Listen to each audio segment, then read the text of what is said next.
So, I would like to begin by introducing our distinguished guest speaker for this webinar, John Kania.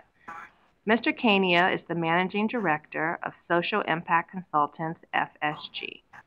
As a board member and Managing Director at FSG for the past 9 years, John has led dozens of strategic planning and evaluation efforts for foundations, nonprofits, and corporations. He is also, of course, the co-author of an influential series of articles on collective impact, which appeared in the Stanford Social Innovation Review. So without further ado, I will hand it over to John Kania. Thank you.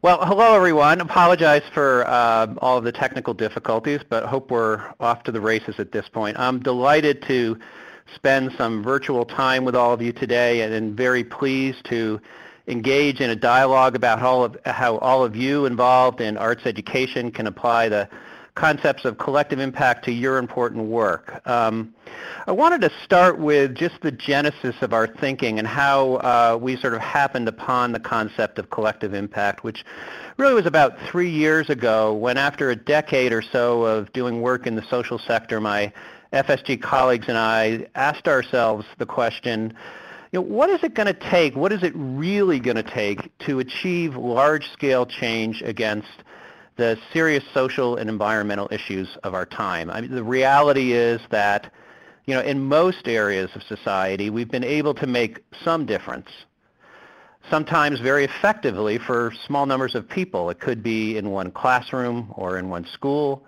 or at one health clinic or in one neighborhood. But large-scale change has, by and large, proved elusive. And, that was really what we set out to think more about and discover more about several years ago when we initiated our work around collective impact. When you think about what it takes to create large-scale change, I think we all can come up with a number of barriers that keep us from getting there. I'm sure you think about often, public will and the sense of urgency, and whether or not, particularly when you think about something like arts education, there is this sense of urgency to, integrate in education and art in a different way. Often we cite financial resources as challenges to achieving scale outcomes. Often we say we don't have the talent or the human capital to get the job done. But the biggest reason that, single biggest barrier that we really see to making progress at scale in the social sector has to do with what we see on the next slide. So if you could advance to the next slide, the single biggest barrier that we see is isolated impact. And that is, there are so many great nonprofits and even individuals in government and foundations and even business that are making important contributions to making progress against, pick your issue, whether or not it's poverty reduction or homelessness reduction or advancing in education. So many great individuals working against these issues, but each one in and of themselves can't do it alone. And despite many efforts at collaboration, because I'm guessing that most, if not all of you on the phone have been involved in some way, shape, or form in collaboration, we still find ourselves, society finds ourselves, primarily in a world of isolated impact. If you could advance to the next slide. What my colleagues at FSG and I posited was the question, what if we could take a different approach? What if we could get to a scenario of multiple players working together to solve complex issues, where we're in a situation where, multiple players were working together against the same goal and measuring the same things, that we had cross-sector alignment between government, nonprofit, philanthropy, and the corporate sector, and that we had organizations actively coordinating not only their actions, but actively looking at data, understanding how change was taking place, and sharing the lessons learned. Now, in our initial research, we went out to, assess whether or not there were, some effective efforts at what we began to call collective impact. And initially, we didn't see a lot. We put the bar in terms of what we were looking at in terms of our examination of collaborative efforts around, this question of where have initiatives made positive and consistent progress at scale. And initially, we only found a handful of initiatives, but we looked at those initiatives and said, what do they have in common? If we could turn to the next slide, please. It says Achieving Large-Scale Change at the top. What we found was that these initiatives that were achieving positive and consistent progress at scale were had really, 5 conditions in common, and this is what you see on the slide. The first was that they had a common agenda, that they came together across sector. And a common agenda is not only, a sense of where you want to head, but do we have a common understanding of the problem? I mean, just think in your world of arts education. Do the stakeholders that you need to bring together to bring about change, do they have a common understanding of the problem? And once you've reached that common understanding of a problem, taking a joint approach to making progress against a very specific goal and agreeing to hold each other accountable for making that progress. So that was the first condition that we saw, common agenda. The second was what we called shared measurement. Now this was, once the common agenda is defined, really understanding better how you're going to measure success. Identifying a couple of key indicators of success that will help everyone understand whether or not the initiative is making progress at a large scale and at a population level, but also being able to take those specific indicators down to a specific organizational level and understand how each organization and or individual that's involved in the effort is contributing to the whole. And also not just looking at data and information about progress, but also understanding and learning from that data together. So bringing people together to jointly look at the information and decide what to do about it. So common agenda and shared measurement. The third condition we found was what we called mutually reinforcing activities. If we look at the sector and, regardless of what issue you're involved in, you will find a whole bunch of different players that are doing similar things, sometimes overlapping activities, and yet not working in a mutually reinforcing way. And we found that initiatives that were making positive and consistent progress at scale were doing a couple of things, that people understood their unique value add, they were willing to adapt over time if they were sort of overlapping with others, and they were coordinating through a joint plan of action. So common agenda, shared measurement, mutually reinforcing activities. The fourth condition, and I'll tell you, the more that I do this work, the more I really appreciate the fact that continuous communication is essential to this work. Even in our initial research, we found that those handful of initiatives that were making positive and consistent progress at scale through cross-sector collaboration, organizations and individuals were meeting very frequently, very frequently. In fact, you've had heads of organizations meeting on, a weekly or, every other week basis as opposed to once per quarter or several times per year. And this is essential to build trust. It's essential to open up the lines for communication. It's essential to learn from ongoing efforts and to both do continuous improvement and course corrections.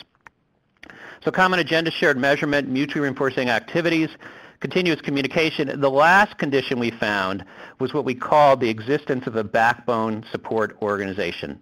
And this is typically an organization whose sole purpose is the alignment and coordination of all the other organizations. In many of the collective impact initiatives that we've been engaged in and that we've researched, there are, in some instances, over hundreds of organizations that are involved. How could you ever expect that you'd be able to coordinate that level of activity unless you had an organization and a set of individuals whose, again, sole purpose was alignment and coordination of everybody else around a common agenda. Now, since the initial research, which, as I said, was about 3 years ago, we've consulted in a variety of collective impact initiatives against a host of different issues, and we've also expanded the pool of initiatives that we've looked at that are taking this approach. If you could switch to the next slide, please. What's interesting is that at this point, we are seeing collective impact initiatives and approaches taking place in virtually every area of society. Now, some collective impact initiatives are more well developed than others, particularly vis-a-vis the 5 conditions that I talked about. But I think the important point to take away is that this is not a sector-specific approach. It really is an approach for addressing complex problems and making progress at scale. But we are seeing some incredible results in education, significantly improved high school graduation rates, in healthcare, significant reductions in teen pregnancy, in teen youth substance abuse, in childhood obesity, in homelessness, significant reductions and significant progress, in areas like community development and economic development. Some efforts that are really, well exceeding what previous efforts have been able to do in, a reasonably short time span of 3 to 5 to 7 years. If you could switch to the next slide, please. Now, I want to spend a little bit of time, and we do want to shift to questions and to engaging all of you, but I want to talk a little bit about some of the sort of what I would term mindset shifts that this work requires. Because we've seen that, this isn't just a matter of getting the playbook and saying, oh, okay, I do X, Y, and Z. You also need to shift how it is that you think we should address and can address social problems in general, or in the case of this audience, thinking about integrating arts into education. Now, as we continue to consult and do research in this area, I'll talk about sort of really 3 areas, and there are probably more from a mindset shift standpoint that we see be really critical. The first is that we need to move from thinking about the fact that there are technical answers to the problems that we're working on, and really think about these more as adaptive problems. What do I mean by that? Well, technical problems are problems for which there's an answer that's known. If you get the right expertise and right resources, you can solve it. Think about a child who needs a scholarship to go to college. That's a technical problem, and it can be solved through resources and expertise. Adaptive problems are ones for which the answer is not known. The solution is complex, and it's really, the people who have the problem who need to solve it. And that is really, most of the challenging problems that we face in the social sector are really adaptive problems that may have technical solutions within them, but making progress as a whole is really an adaptive issue, which means bringing various different parties together to think about how they can solve this themselves. So think about this as an adaptive problem. This has major implications for thinking about not just funding programmatic solutions, but funding what I would call the interstitial stuff, the stuff that actually helps connect different organizations and individuals to each other, helps them understand each other so that they can collectively make progress. It also has implications for where we look for the answer. There's a great book, if you haven't read it, called The Power of Positive Deviance. And positive deviance is a funny word, but the authors talk about positive deviance in this respect by looking at the situation that a particular community or culture faces, and looking within and understanding people that in some instances under very difficult and dire circumstances have been able to make progress where most of their other peers haven't. Those are positive deviants. And the authors give some great illustrations, for example, of malnourishment in Vietnam back in the 70s, and understanding that certain individuals in communities were actually able to successfully and in a health-oriented way feed their children while others were not, and going in and trying to understand why they were successful, because those were the conditions on the ground, if you will. So that's adaptive problem solving.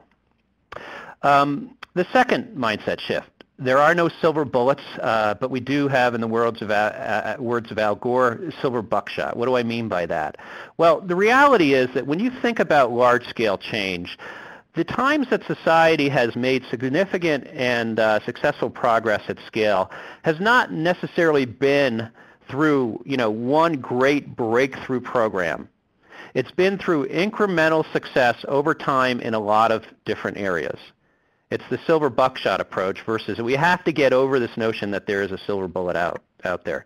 And the final mindset shift is what we term credibility versus credit.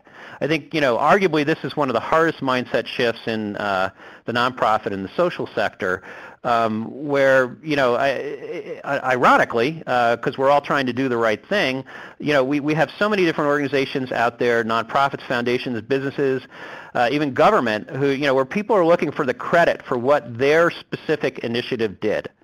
And that's part of what drives this sort of condition of isolated impact that we find ourselves in. We find that in successful collective impact efforts, you have to be able to demonstrate that your organization is producing results. But you want to use that from the standpoint of the credibility that gives you as an organization, and not always seeking to turn the spotlight on your organization as the one who deserves the credit. If we could shift to the next slide, please. Now, I'm not going to go into this in depth. Hopefully you all will have these slides sent to you, or certainly can get access to them on our website. The point I want to make is that these initiatives, these collective impact initiatives, unfold over time in ways where there is a sequencing to the work, but it's important to have the expectation that you don't necessarily turn the light switch on and expect that you're going to get collective impact overnight, if you will. That there are phases of the work. The first, which we call initiating action, the second, organizing for impact, and the third, actually moving into sustaining action and impact. And as you'll see from this slide, there are a number of components for success in each phase related to the governance and the infrastructure, what you do in strategic planning, how you engage the community, and what you're evaluating and how you think about continuous improvement. Those are all areas you always need to pay attention to. What you're doing in each stage of the work will vary. And it's important to recognize that even this initial phase, which we're calling initiating action, can last, in some instances, up to a year, year and a half. And it really is the phase with which you're sort of, things are coming together. And then there is this phase of even organizing once things have come together. And then there is moving into the work. Now, having said that this is, you do need to think about this in a long-term way, and really making positive progress at scale is a 5 to 7 to 10-year effort. We do see over and over again, and I'm happy to talk about it when we get to Q&A, that you will get wins along the way, quick wins, if you will, that are in fact very much a part of the collective impact process. So I'm just going to wrap up on my last slide, which says collective impact considerations for champions at the top. And just, offer up a couple of considerations for those of you that are really excited about this approach and would like to take this effort. A couple of things. First of all, we tend to often focus from the organization out, as in what can my organization do to change this problem. You've got to reorient yourself in this work, focus on the overall issue, and then not just what nonprofits can do, but what is it going to take to solve the problem, and therefore who needs to be involved. Second, pay attention to the relationships between organizations. I talked a little bit about that, but people don't, I think one of the underappreciated areas of collective impact is at the end of the day, it is about what happens between organizations, and that is a major area of attention. These are less tangible investments, but you can't bring about collective impact without attention to relationships. Third, you do need to think about this as a long-term process with gradual impact rather than shorter-term solutions. Shorter-term solutions will come about as a result of this, and we should take advantage of them, but we need to think about large-scale change as something that's not episodic but requires systemic change, a systemic approach. And finally, what this is about at the end of the day, and why collective impact works when it works, is that collectively, communities and organizations collectively together are building knowledge and alignment through shared measurement, through regular meetings, through the support of the backbone organization. And these are typically investments, as I said earlier, these are not things that you would typically think about funders and others supporting. These are the investments that bring about systemic change. These aren't, you look at these aren't programmatic investments, but at the end of the day, this is what allows collective impact to happen. So if you're excited about collective impact, if you want to take this approach, these are just a couple of the things that I'd suggest you think about. And I'll end with this, and then would love to take questions. From our perspective, and people can argue with this. This really needs to become not one of the ways that we think about achieving large-scale change, but the way that we think about approaching and achieving social progress at scale. I mean, I'd love to hear if others have options that exist to achieve large-scale change. I think this is the way that we need to function as a social sector. So with that, I'll turn it over to Q&A and just, again say that our focus at FSG, collectively with a lot of different organizations that we're working with really around the world at this point, is to support efforts around collective impact and helping people get better, faster, smarter at this work. We're all going to be able to make more progress at this if we do this together. Thank you so much, John. Thank you very much for your presentation and for your overview of collective impact. Collective impact is it's the buzz right now. It's what everyone's talking about, and it's something that we at the National Endowment for the Arts are very interested in as well. And we at the NEA, like partners and grantees across the country, working to ensure that students are engaged and empowered through an excellent arts education, which really gets to fundamental issues of access and equity. So my first question for you, in thinking about using the collective impact framework to address the complex issue of increasing student access and equity for arts education, how does one even start a collective impact initiative? You talked a lot about a mindset shift. How do you get people to embrace this new way of thinking, of moving forward together over the long haul, especially when there's the issue of the usual desire to see immediate results? Right. Well, I might talk about that in first of all what it's probably a little bit more of a generic sense that I think are, how does a collective impact initiative start regardless of the issue area? And then maybe some specific thoughts regarding arts education. And I should qualify this by saying that while, we've been working for over a decade in a lot of social issue areas, arts education is one that we have less experience in, so you have to take my specific advice with arts education with more of a grain of salt. But we have seen a lot of the patterns of how collective impact plays out across issue areas be relatively similar. So hopefully what I say will be of some use. But let me talk first about sort of, generically, how do we typically see collective impact efforts get up and running? We talk about typically, there is this question of readiness. And I'm sure many people on the phone are, think about readiness and to what degree are your stakeholders ready to accept and take on and address a particular issue. So that is one way you need to think about it. And every community is going to be at a different state of readiness around specific issues, like arts education.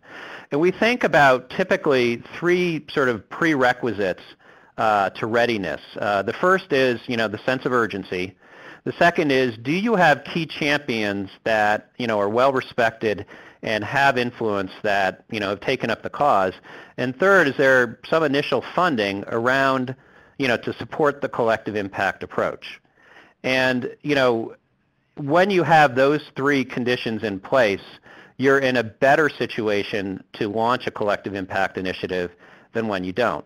Now, I'm guessing some people on the phone would say, great, it would be wonderful if we had funding, and it would be great if we had these champions, and it would be great if we had the sense of urgency, but we don't. So, help me with that. Well, I think you do need to look for champions, and I think we can all identify in our issue areas those that we think are ones that, can help bring together other stakeholders that need to have this happen. And, it is very helpful to have funding. And if you don't have that, you obviously need to, think creatively about how you get these efforts off the ground, but many communities have. I think the sense of urgency is something that I would, particularly encourage particularly around arts education, as something that, you have to think, if the urgency doesn't exist, you have to think about how to create it. And it's arguably easier to think about sort of the sky is falling, which it is, by the way, in terms of high school graduation rates in many communities. And so people can get that quickly. I think where there's less sort of intuitive understanding for some stakeholders that are critical to the effort, you do need to think about how you frame it. And I'm sure many on the phone have thought a lot about this, but I think if you need to create a sense of urgency that isn't there, then thinking carefully about how you frame the issue that you're interested in a way that speaks to chief goals. And again, I'm sure that many on the phone have thought about how you link arts into overall education, but I think that's one of the critical things to do. My wife and I are probably a little bit exceptions to the rule. We didn't send our kids to public schools. We sent them to the Waldorf school, which is a independent school movement that actually integrates art directly into the curriculum. So art and music and movement are not taught alongside math and science. They're actually integrated into math and science and lesson plans. But that is less the way that obviously people think about arts and its role in public education. And yet, I think if we're going to create a sense of urgency around this, we do need to have data and be able to frame it in ways that talk to, the movements, like cradle to career education, and other aspects, even economic development, where there is STEAM, and think about how we frame this so that we are included in that sense of urgency. It may not necessarily be the way that we want to frame it, but we do have to think about that. Great. Thank you, John. So, this idea of collective impact, there are arts education initiatives and collaboratives across the country that have embraced the framework, and I would say have embraced it probably even before the article was published, and are working across broad partners to advance arts education in both schools and communities. Just to name a few, there's Arts for All in Los Angeles County, Arts Rising in Philadelphia, Big Thought in Dallas, Boston Public Schools Arts Expansion Initiative, Ingenuity Incorporated in Chicago, Kennedy Center's Any Given Child Initiative, Mind Pop in Austin, Seattle K-12 Arts Learning Collaborative. So there's a good list of initiatives that have been thinking about this framework of collective impact.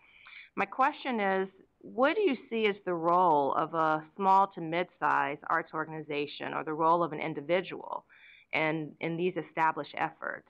How can they align their existing work if they weren't at the table determining initially the vision and the shared goals? Right. First of all, I'm glad you brought up a number of those initiatives, and I want to be clear that we don't feel like we quote unquote invented collective impact. I think what we've tried to do is bring a frame and an approach and some language and some tools to help people have an effective conversations about this, and to give people a way of talking about it and improving their work around it. And we certainly recognize, amongst the number of the initiatives that you talked about and many others, that there are people out there doing the work of collective impact every day, and in fact we're doing it well before FSG published our first article. So I appreciate you mentioning those great initiatives. But your question specifically about so what if you're a small to mid-sized theater or arts organization, and the effort's up and running, and sort of, how do you think about engaging? And it's a really, really great question. The first thing I'd say is that, regardless of what organization you are or what size you are, it's important to recognize that not everything you do needs to nor should be aligned with a collective impact initiative. For example, let's take a small to mid-sized theater that does outreach to schools as a part of its overall mission. They obviously, you wouldn't necessarily say, okay, well, the 5 plays that we do over the course of the year need to be targeted towards improving, high school graduation rates. But the outreach that that small to mid-sized theater does to schools the theater, the organization should be thinking about ways that if there is an education reform initiative going on in the community, how their outreach is tying into that in substantive ways. So that's obviously only a portion of what the organization's overall activities and mission are. And they don't need to reorient the entire work that they're doing, but it would make sense to orient the work that they're doing, around outreach to schools in a way that really does tie into a much larger effort around, say, cradle-to-career education reform. Great. Thank you, John. So we've been talking a lot, or even in terms of the initiatives that I mentioned in arts education that have embraced the framework of collective impact, are typically located in urban areas. In cities and in large counties. And so my question is, how can collective impact overcome challenges such as in rural areas where there may be fewer resources, or even thinking about parts of the country where there's been a history and culture of division? Right. Those are both great conditions to really talk about. I think, first of all, when we think about rural areas with fewer resources, overall, I think what's interesting to us as we think about collective impact, it's tough to, get hundreds of organizations coming together across sector in this work, and it does take resources. And I would suggest, where it's moving the quickest is in mid-sized cities where there is enough resources to go around, if you will. People always need more resources, but there is decent amount of resources, but it's not so large like New York and LA that people don't know each other and can't get their arms around it. So it's really the large urban areas and rural areas that are having the most challenges. In rural areas, I think it's important to recognize that there is limited capacity, that you do need to, and folks that I've worked with in rural areas are, enormously, creative in their, a couple of things that I've seen. One is, you've got fewer resources and so, for example, we would suggest that often a new organization needs to play the backbone role because it doesn't have any baggage. In a rural area, it's probably got to be an existing organization that, a new organization would be challenging. I think you do find the advantage of the fact that most people know each other, but you're probably not going to be able to take on too many different collective impact efforts, and so you may need to integrate more than you might in urban areas where things can get more chunked up. So that's certainly something to consider. The other thing is I have noticed that certain rural areas, people engaged in collective impact, those that are effective at accessing state and federal resources, by through organized efforts and being creative in that realm, are able to attract new resources into the region to support this work. I am amazed at the creativity and ingenuity of what I see in rural areas, because we do recognize that it is a challenge with fewer resources. But we have seen some very successful efforts in rural areas in collective impact across a wide variety of issue areas. Thank you so much, John. We're going to switch gears now, and we're going to open up the dialogue for public question and answer. So we've been looking at the questions that have been coming in, and there's one question that I want to ask that piggybacks on what you were just talking about in terms of the role and the importance of the backbone support organization. So we have a question from the field that says, in the event that the backbone agency is an existing organization rather than one that is newly formed to coordinate this kind of effort, what criteria do you look for? How do you know the organization has the capacity to support the initiative?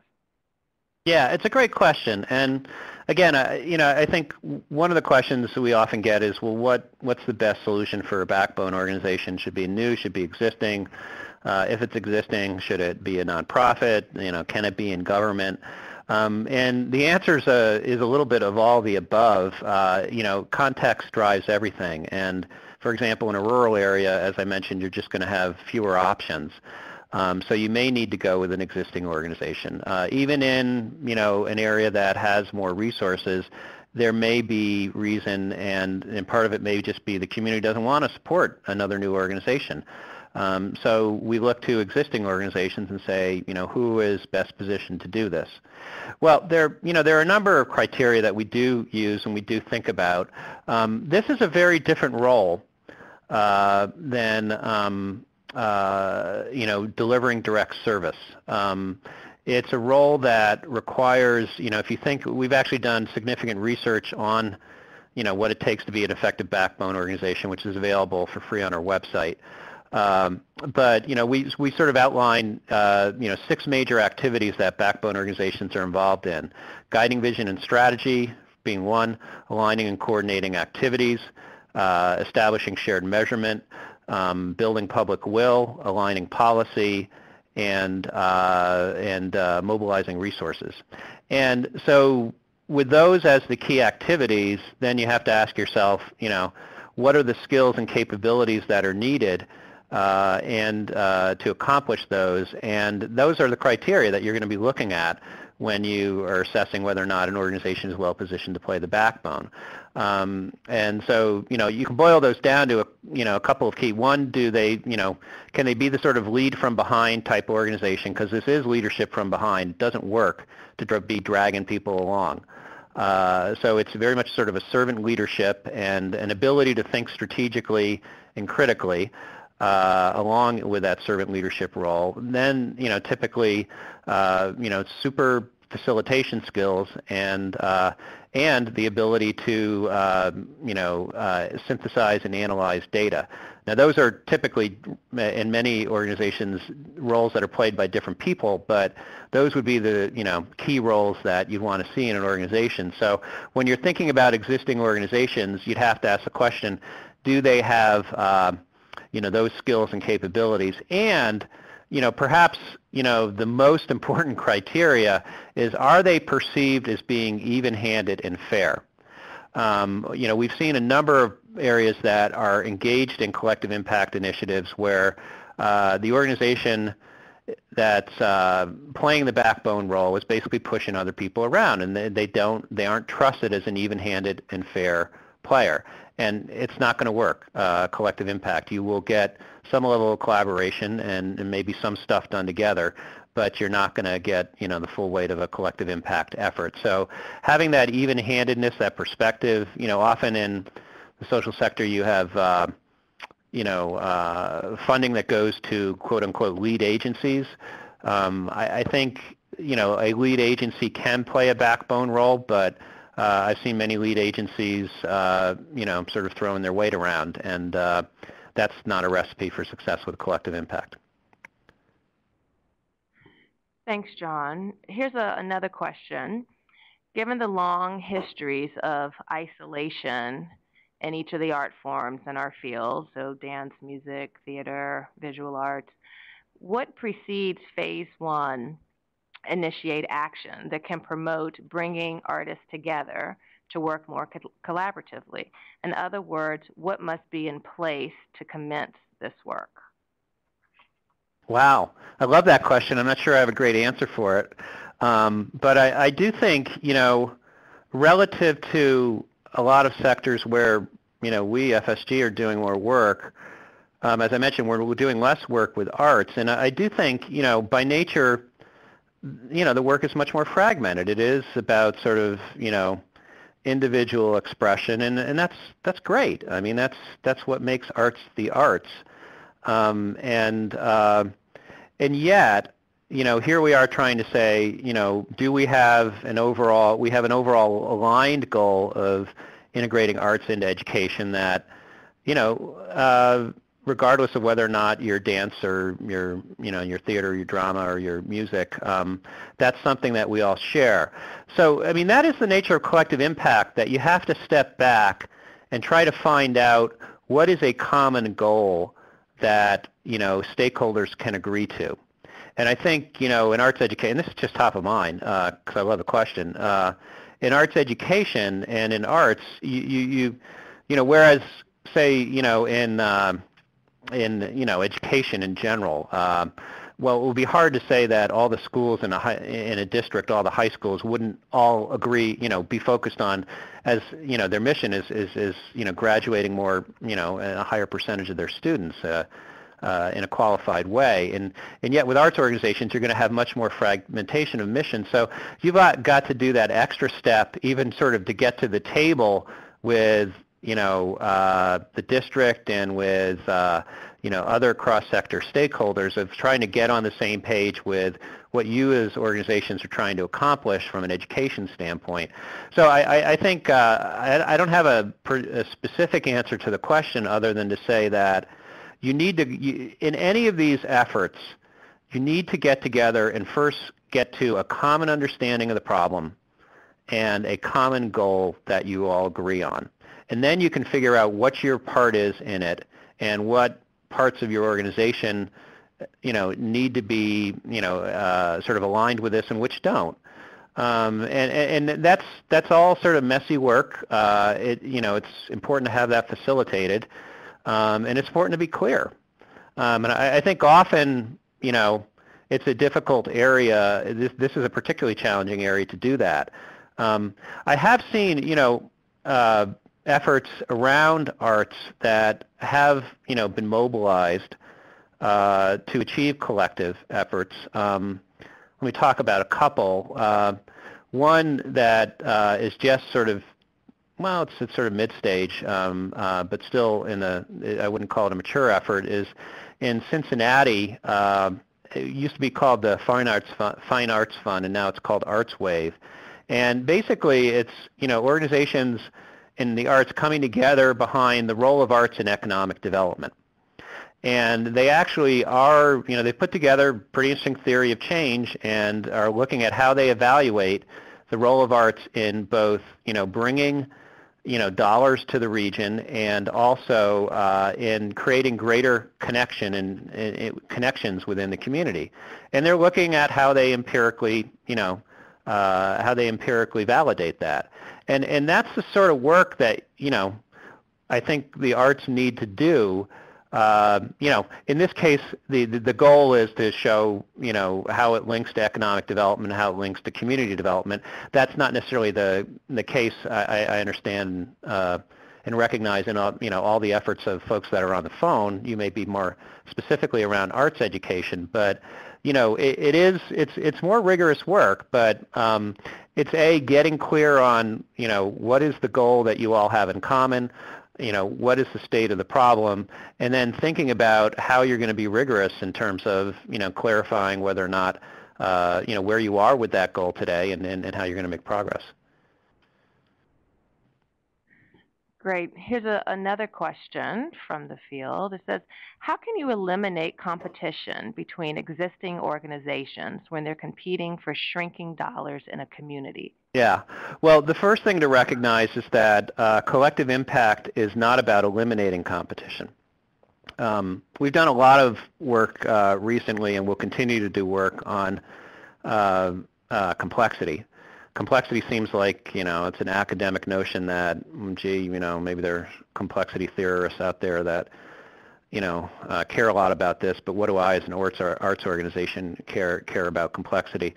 Well, the reality is this is the world we're in. We're trying to solve complex problems, and complexity functions differently than these sort of linear environments. So we're trying to spend a lot of time trying to understand complexity and how you function in complex environments, and to link that into our thinking around collective impact. And there are a bunch of basic principles about complex, the nature and quality of complexity. And one of them is that you will find a lot of, instead of either or situations, you will find a lot of both and situations, and that there can be two theoretically competing truths that actually both exist. And one of them that definitely exists in collective impact efforts is that there is both cooperation and competition. So this is not about eliminating competition, and certainly with smaller to mid-sized arts organizations, even larger ones, you're looking at competing for audiences, you're looking at competing for funding, and that's not going to go away. But again, we have to look at where we have common interests and where there's opportunities for collaborating. And the reality of what I've seen on the ground, regardless of the issue area, is that the most effective organizations that are most effective at garnering funding and also at growing are ones that are very cooperative in their approach. We're seeing that more and more in the business arena, not just in the social sector. So we have to recognize that it's not a matter of, how do we eliminate competition. Competition's going to be there, and in fact, we want to use it to our advantage. But we also have to recognize that, this is going to involve, very different types of levels of cooperation. So, and we need to get comfortable that we're going to exist in a world where both exist. So if you don't like competition, then I'm sorry, it's going to exist. But what we're looking for is an environment that creates cooperation around, the right levels that can bring about collective impact. We're going to have both competition and cooperation. Okay, thank you, John. Another question that's coming from the field is really thinking about, and we've talked about collective impact in terms of driving, which can be characterized as kind of local level change. Are there any examples of how collective impact is being used to address complex issues or the adaptive problems across an entire state versus a local community? Yeah, I think we're seeing this play out at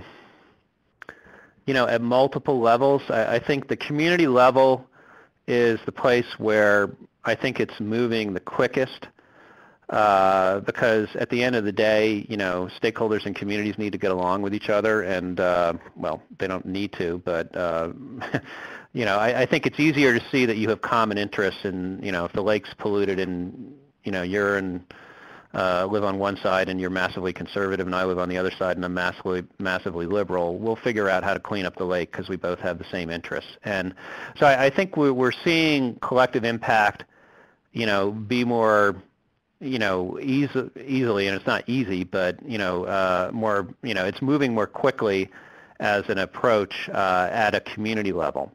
Because you can get your arms around it, and and the continuous communication aspect is much clearer and easier to get done. But that said, I think against any of these issue areas, arts education included, we definitely are seeing sort of multiple layers of collective efforts taking place, that are community level, state level, and federal level even. But to give you one example, there is a child obesity initiative in Colorado called Live Well, actually funded at a state level by three funders, Colorado Health Foundation, the Kresge Foundation, and Kaiser Permanente. And it was initially championed also by the Department of Public Health and Environment. And again, it's focused on childhood obesity. And they have set a framework at a state level that, is one they feel is really relevant to, most if not all communities in Colorado. And yet, so that's a statewide framework that's been set. That helps out from standpoint of statewide policies, et cetera. And yet there are 22 community collaboratives around the state that are actually linked into the state activity, but they've gone through the collective common agenda building on their own, community by community, and there's some variation. And you'll find in an area like childhood obesity, there are cultural differences by community, in terms of what people eat. And so that's going to affect sort of how you think about strategies in one community or one part of the state versus the other.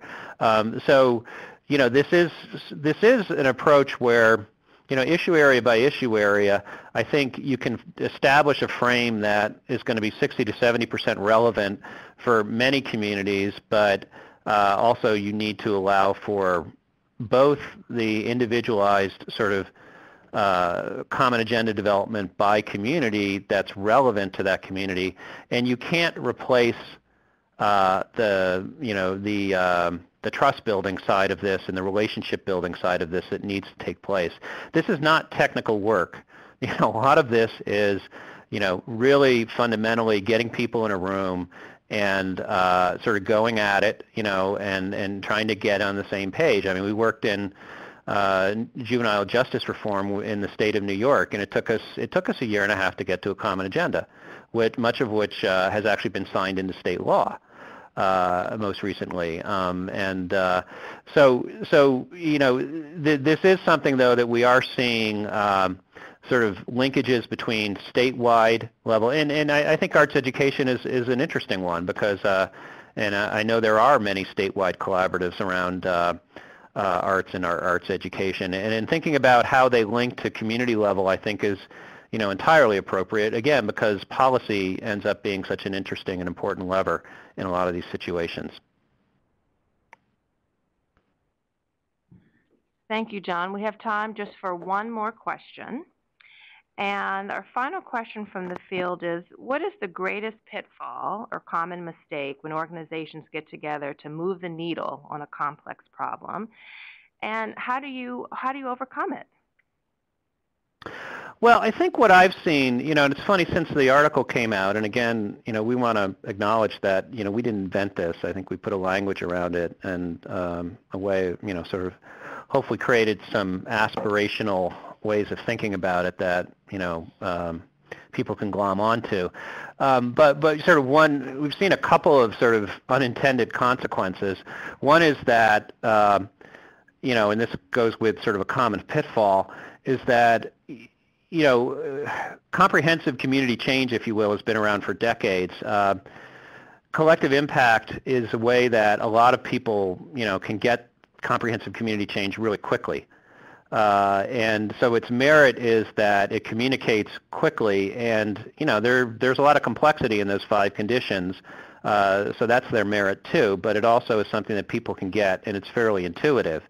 The downside is that I've seen communities and individuals say, "Oh, great, now I get it. We're going to get it done in 6 months," and it's not 6 months. And this also I'll tie back into something I didn't answer, which was, how do you do this when there's not a lot of love lost in a community, and there are bad and hurt feelings. When you've got to do a lot of spade work up front to get people on the same page. One of the initiatives that we researched was a river restoration initiative. So basically a polluted river in Virginia, and people wanting to clean it up. And the effort brought together, the EPA, hard-nosed scientists, grassroots activists, business people, and they worked a year and a half on the common agenda, and they've made major progress in terms of cleaning up this river. And we talked to the leader of the Backbone and said, how did you do that?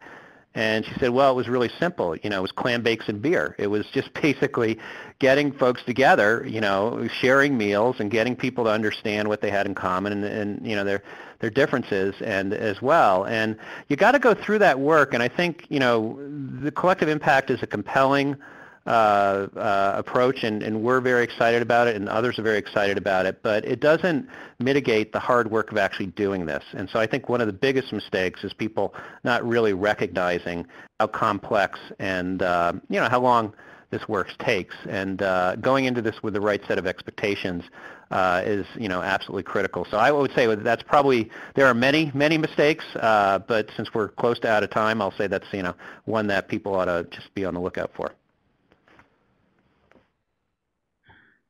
Thank you so much, John, for your insights, your overview, for taking the time to answer the questions. We have thoroughly enjoyed this conversation with you, and on behalf of the field of arts and education, thank you so much, and thank you to everyone who participated today. Just as a reminder, this webinar will be archived on the NEA website, nea.gov, under podcasts, webcasts, and webinars, and it will be available Friday of this week. Thank you so much. Thanks, everyone. Take care.